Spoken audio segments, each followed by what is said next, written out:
Ninguém. Ninguém, nem coronavírus, nem nada é capaz de nos tirar das mãos do bom pastor. Paulo diz: morrer para mim é lucro, eu vou para Cristo. Mas eu prefiro ficar vivo agora, por enquanto, porque ainda é preciso. É seguro crer nessa pessoa que está afirmando isso? Pois é. Quem é essa pessoa? Deus. Meu Deus. Deus. Porque é justo isso. Perfeito.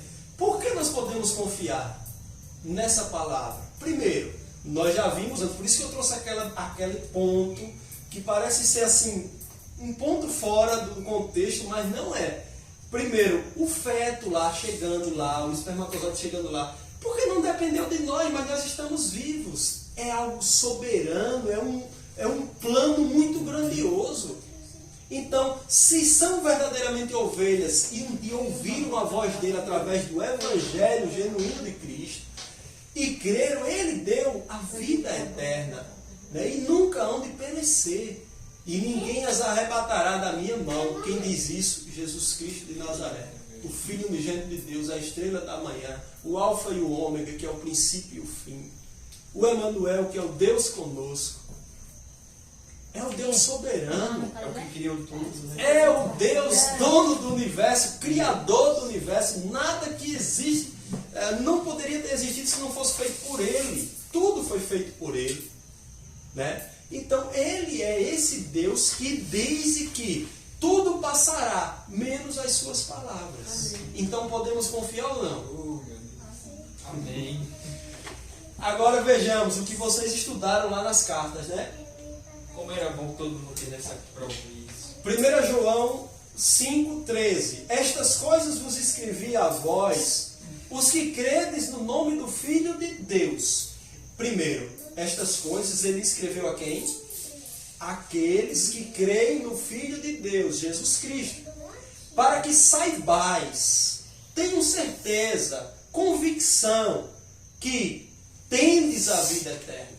Eita, meu Deus. Agora, por que tem a vida eterna? Está lá, ele disse, eu dou a vida eterna. Quem disse isso? O bom pastor, o Filho unigênito de Deus. E para que creiais no nome do Filho de Deus. Que é por onde temos a vida eterna, a certeza da vida eterna. Se você crê em Cristo Jesus, que Ele morreu por causa do seu pecado, e que Deus o ressuscitou dentre os mortos, crê, confessa com sua boca, como diz Romanos 10, você será salvo. E esse será não é para um dia, quando isso acontecer, será salvo no momento que você crê, porque aí a implicação é crer. O fator principal aí é crer. Crer no unigênito Filho de Deus. Então ele nos dá a vida eterna.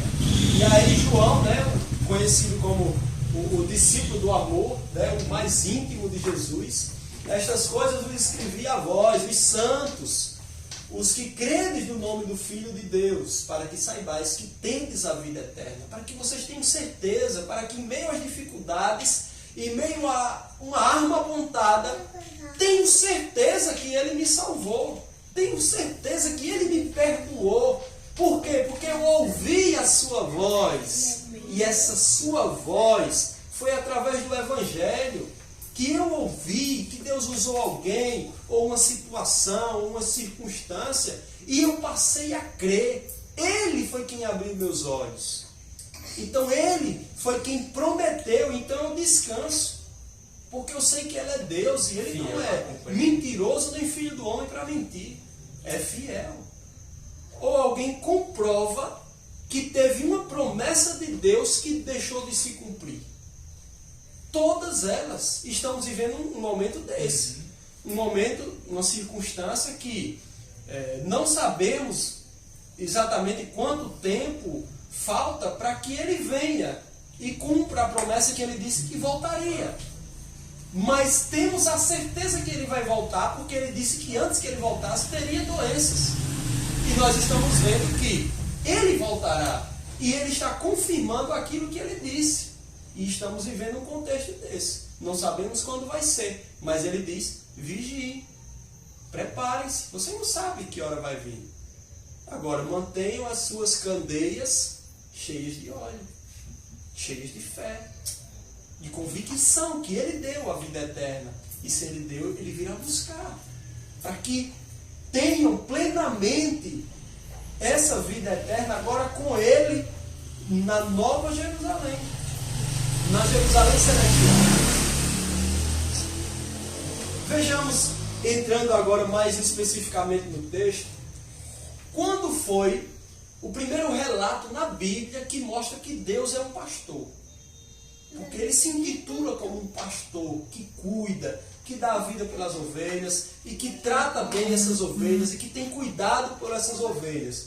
Olha lá, primeiro relato de Deus como pastor. Está em Gênesis 48:15 que diz: e abençoou a José, dizendo que o Deus a quem serviram meus pais, Abraão e Isaque, o Deus que tem sido meu pastor em toda a minha vida até o dia de hoje. A convicção de que ele, né, é um pastor que cuida. E por que ele diz nesse contexto? Abraão, Isaque e Jacó. 3 pastores. Então eles sabiam muito bem do que estava acontecendo aqui e do cuidado que eles tinham pelas suas ovelhas. Então ele identifica, né, como o pastor, Deus que tem sido meu pastor. Aquele que, como Davi diz, que também era um pastor, diz no Salmo 23, que nós ainda vamos ver, né? É um o Senhor é o meu... casa, né? Hã? O Senhor é o meu pastor e nada me faltará. Quem tem essa convicção? Aqueles que creem, aqueles que pela fé acreditam na promessa de Deus, como está o exemplo de Abraão, de Isaque, de Jacó. Então esse foi o primeiro, mas vamos ver, porque na Bíblia inteira fala relatos sobre pastor, Deus como pastor, cuidando, velando das suas ovelhas. Mas vamos ver o último, aquele que culmina, na Bíblia, o último lugar que fala de Deus como pastor. Evidentemente no livro de Apocalipse, né? Capítulo 7, versículo 17. Porque o cordeiro que está no meio do trono os apacentará. Primeiro já é um termo de pastor. Quem apacenta são os pastores. Apacenta as minhas ovelhas. E lhes servirá de guia. O pastor vai à frente das ovelhas. De guia às fontes vivas das águas. E Deus limpará de seus olhos toda a lágrima. Então é Ele que vai à frente, preparando o caminho, é Ele que vai quebrando barreiras, é Ele que vai limpando o caminho, levando para pastos verdejantes, levando para os verdadeiros alimentos, para a água viva, levando para uma vida plenamente e eterna. É Ele quem apacenta, é Ele quem colocará as suas ovelhas do seu lado direito e os bodes do seu lado esquerdo. Então é Ele, Jesus Cristo, o Filho de Deus. Esse é um texto um pouquinho maior, mas que vemos no meio da Bíblia, e é um capítulo que todos vocês deveriam ler. O capítulo 34 do livro de Ezequiel. É todinho falando sobre pastores infiéis e o bom pastor. E eu selecionei aqui a partir do bom pastor, que é o próprio Deus falando. Mas no nosso contexto, do que nós vamos ver hoje, né, mostra que há pastores infiéis, que na verdade nem são pastores, né, são mercenários. Vamos chegar nesse ponto dos mercenários, que não significa que são pessoas maus, mas são pessoas que trabalham para receber, né, o seu salário. Vamos lá. Ezequiel 34, do 11 ao 17. Porque assim diz o soberano Senhor: eu mesmo buscarei as minhas ovelhas e delas cuidarei. Assim como o pastor busca as ovelhas dispersas quando está cuidando do rebanho, também tomarei conta de minhas ovelhas. Eu as resgatarei de todos os lugares para onde foram dispersas num dia de nuvens e de trevas. Eu as farei sair das outras nações e as reunirei. trazendo-as dos outros povos para a sua própria terra. E as apacentarei, mesmo termo lá de Apocalipse, nos montes de Israel, nos vales e em todos os povoados do país. Tomarei conta delas numa boa pastagem, e os altos dos montes de Israel serão a terra onde pastarão. Ali se alimentarão num rico pasto nos montes de Israel. Eu mesmo tomarei conta das minhas ovelhas e as farei deitar-se. Palavra do soberano Senhor. Procurarei as perdidas e trarei de volta as desviadas. Enfaixarei a ferida e fortalecerei a fraca. Mas a rebelde e forte eu destruirei. Aqui podemos trazer à memória aquele texto que diz que aos soberbos, aos que se exaltam, né? Porém aos humildes, apacentarei o rebanho com justiça. Quanto a você, meu rebanho, assim diz o soberano Senhor, julgarei entre uma ovelha e outra, e entre carneiros e bodes. Que é aquele texto que eu acabei de falar, né? Da separação do pastor. E se é um bom pastor, ele sabe que um bode prejudica as ovelhas. Ele quer matar as ovelhas. Por isso que há separação. Ele contamina, né? Contamina, é como o fermento, né, na massa. Agora, entrando mais ainda no texto, nós estamos vindo aos poucos para entrar plenamente no texto de João 10. Vejamos que o livro de João é um livro que mostra Jesus Cristo em sua face, eu posso dizer assim, divina, ele como Deus, né? Agora vejamos, então afirmou Deus a Moisés, eu sou o que sou, e deveis dizer aos filhos de Israel, eu sou, me enviou a vós outros. Êxodo 3,14, que é aquele episódio da sarça ardente lá. Então Deus ali se identifica como o grande eu sou, e manda Moisés dizer, diga lá que o eu sou foi quem mandou. Né? Então ele se intitula ali, eu sou. E esse termo é tão somente de Deus. Tão somente Deus usa esse termo, eu sou. E nós vemos que no livro de João, que aborda essa divindade de Jesus, ele falou isso 7 vezes. Jesus Cristo, vejamos lá o primeiro, eu sou o pão da vida. João 6,35. Depois ele diz, eu sou a luz do mundo. João 8,12. Terceiro, eu sou a porta, João 10,9, que é o texto que nós estamos vendo. Eu sou o bom pastor, João 10,14. 5. Eu sou a ressurreição e a vida, João 11,25. Eu sou o caminho, a verdade e a vida, João 14,6. E eu sou a videira verdadeira, João 15,1. Só a quem pertence o termo eu sou? Só Deus e Cristo. Jesus é Deus, e porque ele diz, eu e o Pai somos um. Eu e o Pai somos um. E aí, como o Manuel levantou a questão, podemos crer ou não naquilo que ele diz? Suas promessas, né? Em tudo aquilo que ele nos prometeu. Por quê? Porque ele é Deus. Então podemos descansar que tudo aquilo que ele diz é realmente verdade. Porque ele é Deus. É como nós ouvimos outro dia, ele não é um lunático. Porque chegar aqui e dizer, eita, agora eu vou dizer que eu sou isso. Não. Ele veio com um propósito. Ele não veio simplesmente olhar para alguém, eita, ali é cego, vou lá me aparecer. Veja, não. Ele veio tudo, é como diz o pastor Leandro Lima, é como se ele estava cumprindo uma agenda. Né? Tinha todos os lugares onde ele deveria passar, todos os milagres que deveria fazer. Tudo isso para a glória sua? Não, para a glória de Deus. O Pai que trouxe esse plano e que ele veio executar. Para um fim que todos nós sabemos, né? A salvação daqueles que haviam se perdido. Aqueles que se haviam desviado do plano primário de Deus. Adorá-lo. Glorificá-lo. Por causa de quê? Do pecado. Né? E que nós já nascemos tatuados com ele, o pecado dentro de nós. Então ele veio nos libertar. Ô Tássio, no caso assim, o estrago que tem as implicações do sacrifício de Cristo é proporcional, porque ele é imensurável, né? É proporcional ao ganho que alguém passa a ter quando crê no que ele fez. Ou seja, ele morreu, né? Na cruz, foi terrível, né? Mas dentro de Deus isso é imensurável, né? Sim. Mas em termos de valor de salvação, isso também é equivalente ao estrago, né?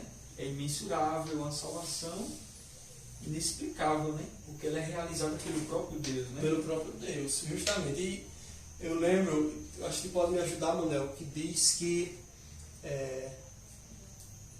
fala sobre o pecado e a graça superabundou, né? Se eu não me engano é em Romanos 5. Sim, é mais ou menos isso, né? Onde o pecado abundou, a graça superabundou, né? Então, assim, é algo tremendo e algo extraordinário, né?